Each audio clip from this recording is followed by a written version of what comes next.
고려대학교 임종인 정보보호대학원 명예교수와 함께 이번 사태 짚어보도록 하겠습니다. 어서 오십시오. 안녕하세요. 네. 교수님, 이런 사고에 대비해서 이 자료를 미리 복사를 해서 다른 곳에 저장을 해두는 이 백업 작업을 다 해놨다고 하는데 왜 곧바로 이 백업 서버가 작동을 하질 않은 겁니까? 그게 이제 실제로 이쪽이 안 되면 즉시 페일오버라고 그래서 다른 곳에서 이어받아서 실시간으로 서비스를 해야 되는데 그거 되기 위해서는 단순한 데이터 이중화뿐만 아니라 시스템 이중화를 해야 됩니다. 시스템 이중화 안 됐기 때문에 2022년에 카카오 같은 경우에도 127시간 동안 지장이 있었던 거거든요. 그러니까 그걸 하기 위해서는 여러 가지 스토리지라든지 네트워크라든지 서버뿐만 아니라 관리 및 운영할 수 있는 거고 실제로 데이터를 불러와서 운영할 수 있는 그런 게 필요한데 그런 부분이 전혀 안 돼 있었기 때문에 데이터가 광주에 있지만 그것을 운영할 수가 없는 겁니다. 그런 장비나 시설 같은 게 제대로 지금 총체적으로 예. 좀 구비가 안 돼 있었기 때문에 예, 백업 그러니까 서버가 있어도 곧바로 작동이 되지 않은 그렇죠. 것이죠. 말로만 이중화했다고 그러고 실질적 이중화 안 돼 있었던 겁니다. 그런데 백업된 것을 바로 이렇게 작동시킬 수 있도록 방금 말씀하신 예. 그 시스템 구축이라는 게 그렇게 어려운 겁니까? 그게 실질적으로는 이제 물리적으로도 서버, 스토리지, 그다음에 네트워크도 해야 되고, 그다음에 관리 운영도 해야 되고, 실제 무슨 뭐가 잘못됐는지 모니터링도 하고 문제가 생기면 즉시 이쪽으로 보낼 수 있는 여러 관리 도구가 있어야 되기 때문에 인력도 들겠네요. 그리고 예산도 많이 들고 인력도 들고 그렇기 때문에 쉽지 않은 겁니다. 근데 민간 쪽은 하고 있죠. 그렇군요. 말씀하신 게 돈도 많이 들고 실제로 계속 업데이트를 시켜줘야 하니까 그거와 관련된 그걸 관리할 수 있는 인력도 필요한데 제대로 그 관리가 되지 않은 것 같다. 고쳐야 될 부분인 것 같다. 이렇게 지적을 주셨습니다.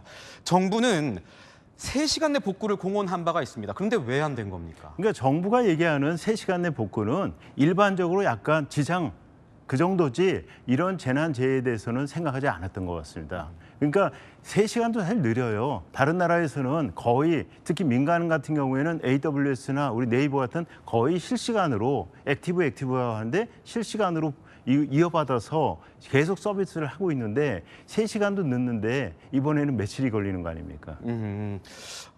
화재 위험성이 큰 리튬 이온 배터리가 이렇게 중요한 데이터 보관소에 있어도 되는 것이냐 뭐 이런 지적도 나오거든요. 어떻게 보세요? 그 리튬 이온 배터리는 뭐 여러 가지 이제 화재 위험성에도 불구하고 지금으로서는 가장 충전 효율성도 좋고 그다음에 빠르게 충전이 되고 수명도 길어요. 그렇기 때문에 최근에 뭐 나트륨 이온이라든지 몇 가지 대안이 있지만 현실적으로는 가장 좋은 거기 때문에 이걸 많이 쓰고 있고요.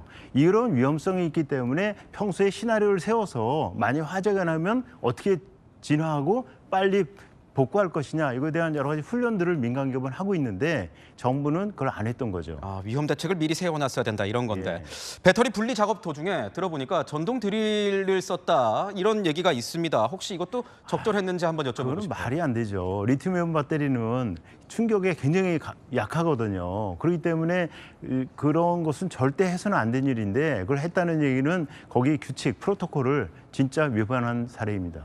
혹시 이번 사태가 사이버 공격 같은 이 국가 안보 측면에도 좀 문제가 될 수 있습니까? 그러니까 우리나라의 어떤 취약점을 그대로 드러낸 거죠. 한국은 IT 강국이라면서 실시간으로 복구도 못한다고?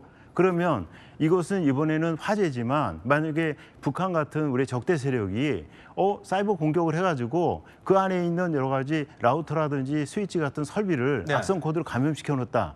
그런 경우에는 원인도 발견 못하고 며칠 동안 멈추게 되면 국가 전체 기능이 마비되는 겁니다. 그렇군요. 3년 전에도 뭐 아까 말씀하셨던 카카오 먹통 사태 이런 게 있었습니다. 그런데 이걸 겪고도 정부는 좀 안일했던 거 아니냐 이런 지적 나와요. 그렇죠. 카카오는 그 당시 왜 우리는 실패했는가 해서 심층 보고서를 내놨고 그리고 그 다음엔 23년에 우리 행정전산망 그 원인도 몰라요. 네. 그래서 사고가 나가지고 그 당시도 며칠 동안 제대로 정보 서비스가 안 됐거든요.